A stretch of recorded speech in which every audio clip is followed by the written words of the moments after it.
আপনারা দেখছেন জবর খবর, বাংলার স্পন্দন।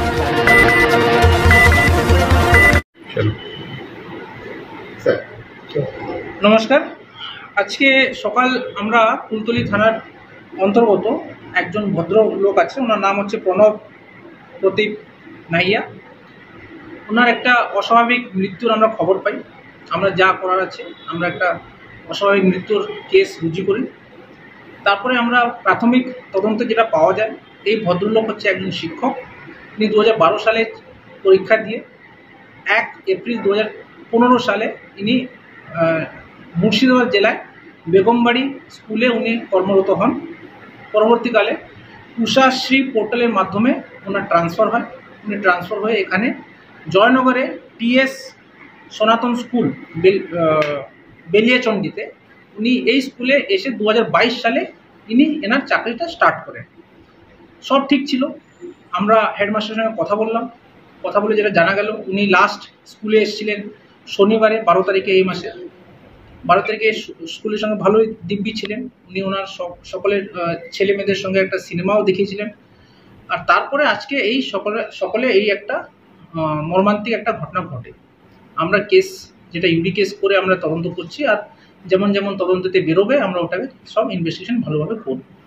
আপনাদের মাধ্যমে আমরা এটাই জানাতে চাই কি এই ইস্যুটাকে নিয়ে বিভিন্ন সোশ্যাল মিডিয়ায় একটা অপপ্রচার চালানোর চেষ্টা করা হচ্ছে, একটা ভুয়ো তথ্য দিয়ে একটা গুজব ছড়ানোর চেষ্টা করা হচ্ছে, যেখানে হেডলাইন্সে বলা হচ্ছে চাকরি হারার প্রথম বলি।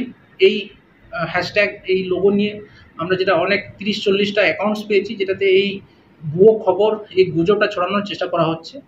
আমরা হাইলি ট্রান্সপারেন্ট আছি।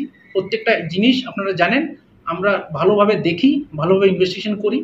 আপনাদের একটাই অনুরোধ, আপনাদের মাধ্যমে একটাই অনুরোধ কি কোনো সোশ্যাল মিডিয়াতে পোস্ট করার আগে একবার তথ্যটাকে ভালো করে যাচাই করে নেবেন। কোনো সন্দেহ থাকলে আমাদের কাছে যোগাযোগ করবেন, আমরা এর উত্তরটা আপনাদের ভালোভাবে দিয়ে দেবো। আর যারা যারা এই অপপ্রচার, এই গুজব ছড়ানোর চেষ্টা করছে, আমরা আইন অনুযায়ী ওনাদের এগেনস্টে অ্যাকশন নেব, লিগ্যাল অ্যাকশন নেব। আপনাদের মাধ্যমে আবার বলি সকলকে, প্লিজ দয়া করে গুজব ছড়াবেন না, গুজবে কান দেবেন না, আর এটাকে সেন্সেশনালাইজ করবেন না, কারণ তথ্য এটা কিন্তু ঠিক নয় যেটা আপনারা সোশ্যাল মিডিয়ায় প্রচারিত করা হচ্ছে। ধন্যবাদ। সাহেব, কেন আত্মহত্যা করলো ওইটা আমরা তদন্ত করে জানবো। এখন প্রাথমিকভাবে এখন কিছু বলতে পারছি না। ইনিশিয়ালি যেটা বোঝা যাচ্ছে হয়তো কোনো পারিবারিক সমস্যা হতে পারে। এখন আমরা পোস্টমর্টমের জন্য বডিটাকে পাঠানো হয়েছে। পরিবারের সঙ্গে আমরা সহানুভূতি দেখিয়ে ওনাদের যা যা করার আছে আমরা কিন্তু লিগ্যাল অ্যাকশনটা আমরা করব।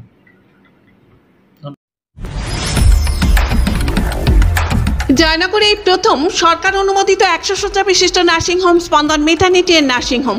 এখানে 24 ঘন্টা আইসিসিউ, এনআইসিউ, ডায়ালিসিস ও সকল প্রকার মাইক্রোসার্জারি, ইউরোসার্জারি সহ অত্যাধুনিক সিয়ামযুক্ত মডিউলার অপারেশন থিয়েটারে স্পাইন, ব্রেন ও অর্থোপেডিক রিপ্লেসমেন্ট সার্জারির সুব্যবস্থা আছে।